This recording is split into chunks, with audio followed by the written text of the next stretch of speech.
First drive, 2022 Tesla Model Y. What I'm not mad about is cars that drive like SUVs, that high-riding, detached feel you get where you feel like you're sitting on top of a car, not in it. The Model Y is a high-riding SUV. You're sitting nearly 200mm higher than the Model 3. So does it drive like an SUV bus, or does it still drive like a sports car? The initial reports were that the ride was pretty harsh. So I just want to see if it is or not. So we've got our right blinker on, so it's showing me the view out the right hand side mirror. There's that orange car. That's kind of cool. Can I slide that out of the way? I can. A lot of people have been anxiously waiting for, and it seems clamouring for, the new Tesla mid-size SUV, the Model Y. And a shirtload of people seem to be flogging their Model 3s and moving sideways into one of these. On this channel we've driven and reviewed lots of EVs over the last few years, so I feel like I'm in quite a good position to evaluate one. But it's been quite a while since I drove the best-selling EV, the Tesla Model 3, so high time to have a quick drive and check out the new Model Y. In particular, to see how different this SUV is in the way it drives from the sedan Model 3. I don't think there's any problem at all seeing the speedo. I mean, you can look down there to see it normally. It's absolutely no problem at all just to look there. Yeah, a little bit jiggly. Righto. Pedestrian. Whoa, bad place to walk, buddy. Not good. Speed camera, 56, 60. Be so easy to roll along here at 80. Seat's really good. Does have lumbar support. You can see 4 traffic lights, and it just told me the lights have just gone green with a gentle bong. Interesting, the steering is not quite as pin sharp as the Model 3 Performance they had previously. We'll have to see. Oh, yeah, it's a little bit wandery. No, I want this. That's better. That's firmed it up. Sadly, for some people, no amount of rational argument or science-based thinking will convince a proportion of these people that EVs are a good idea. You'll make some friends, but you might lose some. Some people also say it'll take decades before internal combustion cars die out. As long as there's still demand, they'll be there. And as long as I can still buy one, I'm happy. They might be disappointed. People forget that when new technologies come along, the old ones die out really quickly. Think film cameras. Think CDs over cassettes. Think jet travel compared to propellers. Think of the last time you played a DVD. Like it or not, the writing's on the wall. They say that by 2030, most cars on the road will be EVs. But at the current rate of growth, it's only going to take a couple of years before that's the case. And as I've said before, it'd be a really sad day when I couldn't take a manual gearbox, petrol engine sports car for a good fang. And I think that'll still be possible for a long, long time. I just won't be able to buy any new one. One pedal driving is the easiest thing. It takes about 30 seconds to get used to it. And all you have to do is just come to a corner, accelerate, lift off, it slows down just the right amount, and you're back on again. It's not hard. You know, performance-wise, this is the slowest in the Model 3, Model Y range. No radar on these cars anymore. It's all Tesla Vision. So it's using cameras to see things. Some people say phantom braking. I'm not going to use autopilot and stuff. Here we go. This is going to be tight. Oh, we used to be able to get around here. Not in this though.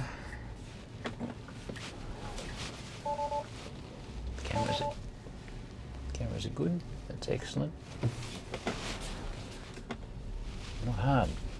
Let's talk about range.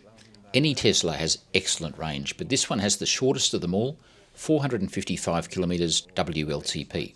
Real world, let's say 420. But drive it fast with a big roof box and you'll probably get quite a bit less again, maybe 370, something like that. But still quite a lot. For me, I would not consider a car that had a real world range of less than 350 k's.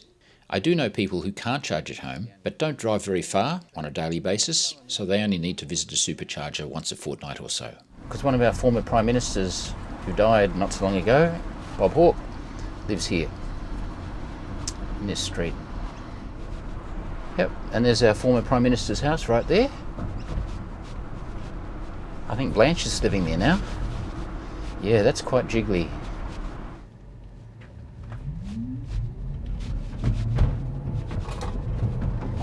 Okay, it's got a cruisy takeoff.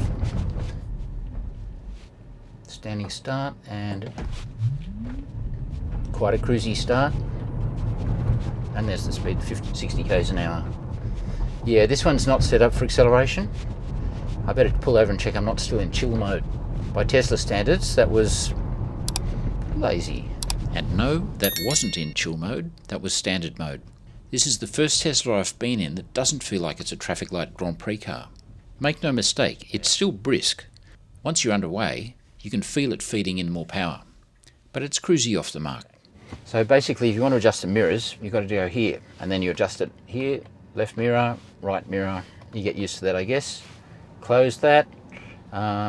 Steering wheel, yes, and we go up, down, in, out. It's all the way out there, and it's just about right for me. Seat you do manually. It is electric seat, but you do manually. So that's the basic controls. Pedals and steering, standard acceleration, sport steering, firm. I like it that way. And that's all we need to know. We've got 98% charge. It's all good. Back here, speed's up there. That's the limit there. Let's pull out. Away we go.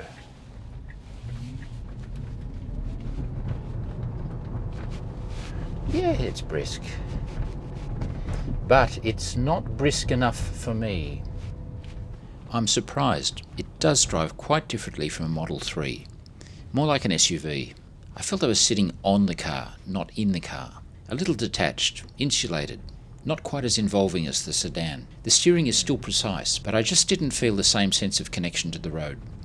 I'll have to reserve judgment though until I get one out of town and have a crack on some real twisty stuff. That's the proper measure of steering.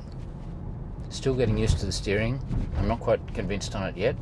And as for the much discussed topic of the harsh ride, it is firm, but unlike other reviewers, I don't find it too firm or harsh. It is a little jiggly, but it's fine. If you're used to limos and a plush ride though, and that's your thing, nah, this is not for you. Too firm. I do like the seat. It's good. It's firm. I'll take a little bit of bolster out. Now, once again, no brake pedal. Off the throttle fully, and came to a dead stop. Didn't touch the brake. So it's a dilemma, isn't it? This is the latest Model Y, and a whole lot of people have spec bought them, typically in the base configuration. White cars, black interior, the cheap Gemini wheels, and they're flipping them. So they thought they'd make a lot of money. Suddenly the prices, because there's so many for sale now, they've driven down the price, and they're pretty much the asking price of a new one. Wait times have come down for a new one, so there's no real incentive to buy one of these flip cars.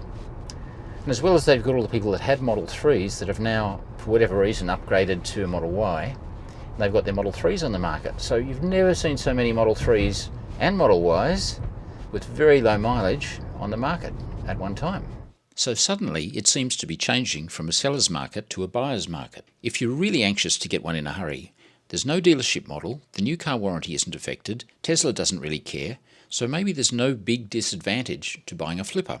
We live in strange times where shortages and delays mean second-hand cars cost as much or more than new ones. Regarding all those second-hand Model 3s, some of which have quite a few Ks under the belt by now, I'd suggest there's not a lot to be saved by buying a base model second-hand. But if you're after a long range or a performance model, these do have significant savings on the new price. That's what I'm considering actually myself. Look at that, no pedal at all. Downhill comes to a complete effortless stop without touching the brake pedal. I reckon a lot of people who buy these cars are never ever going to wear out their brakes. They just drive it sensibly and you're never actually going to touch the pedal at all. Unfortunately, I'm not that sensible. I'm going to wear out brakes. Get used to the sight, people, because they're going to be absolutely everywhere. If not Teslas, then Konas, like I reviewed the other week, or MGs, or BYDs, or Polestar, or all the brands you already know. General Motors, Ford, VW, Audi, Volvo. Many of which will be made, like this Tesla, in China, which I can tell you in terms of build quality is not an issue. Even the electric BMW we tested recently was built in one of the new Chinese plants, and it was fantastic. Same with this Model Y. It's solid and the build quality seems to be as good or better than the ones built in the USA. In many other ways, it's exactly the same as the Model 3. The car is extremely quiet, no tyre noise, no creaks or groans. I like the fact there's no artificial sound. The one-pedal driving, as I said, extremely good. Ergonomics of this car, fantastic. The seats are great, nice firm bolsters around the edges, softer in the middle. They don't look that supportive, but they're pretty good. The screen is complicated and does take a lot of learning. Just how you do the basics, like setting up your seating position and mirrors, seem ridiculous at first, but once they're set up in your profile, you never have to worry about it. You get on top of the basics quickly, but you'll probably always be learning something new. But with the Tesla, you always get plenty of, I didn't know it could do that, moments. And if you can't figure out the screen, you can always use the voice command. Lots of functions can be controlled that way. But sometimes it's a struggle to get it to understand your accent. Like all the other Teslas, it doesn't support Android Auto or Apple CarPlay. You're stuck with their proprietary screen, which is really, really good. But you can't easily run your apps like PlugShare or Waze. They're a bit like Apple in that way. They sort of lock you into their own product. And there we go, and we're back. So there we are, that's Tesla Model Y. First drive. Yeah, quite good. Really, it's actually fun. It's actually a fun car to drive. Well, your mileage may vary, but the Model Y, yeah, nah. A Model 3 is much better for me. You sit about 180mm lower, and it's a slightly smaller car in every dimension. Definitely feels more sporty. Roomier than you might expect. It's still big enough to fit all my band gear at a squeeze. And this one just doesn't have enough grunt. The all-wheel drive performance Model Y will be a rocket ship, but that's going to be over $107,000, so way beyond my budget. That is a good stereo. That is a killer stereo. Anyway, that's the Tesla Model Y, standard range. I hope you enjoyed it. I can't wait till we get one on a proper twisty road and really have a crack.